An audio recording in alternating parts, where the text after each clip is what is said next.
खबर शामिल करते हैं सियालकोट से report Haji Mohammad Nasir Qadri advertisement director PNP news HD. Deputy commissioner Saba Asghar Ali ने government pilot secondary school centre of excellence में मुनाकिदा साइंस फेयर 2025 में बतौर मेहमान खसूस से शिरकत की। डिप्टी कमिश्नर ने साइंस फेयर का इफ्तिताह किया और तलबा व तालिबात की जानिब से तैयार करदा केमिस्ट्री, फिजिक्स और बायोलॉजी प्रोजेक्ट्स का तफसीली मुआयना किया।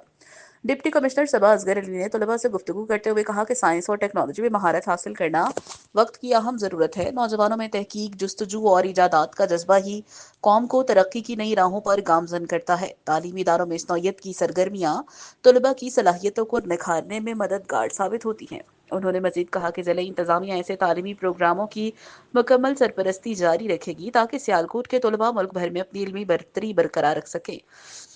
इस मौके पर प्रिंसिपल शहबाज हसन, प्रोफेसर राना जफर इकबाल, अरकान board of governance Danish school Ejaz Ghauri, madam Zeba Zahoor, madam Iram Shirazi, Mohammad Imran Khan Lodhi, Chaudhry Shakeel Ahmed, director airport Sialkot, Mian Atiq Mirza Shakoor, Nauman Tayyab vice principal, CEO boys Hasnain Askari, programme organiser Salman Sheikh, vice president Sialkot chamber of commerce और professor Qasim, principal government higher secondary school number 2 Sialkot भी मौजूद थे।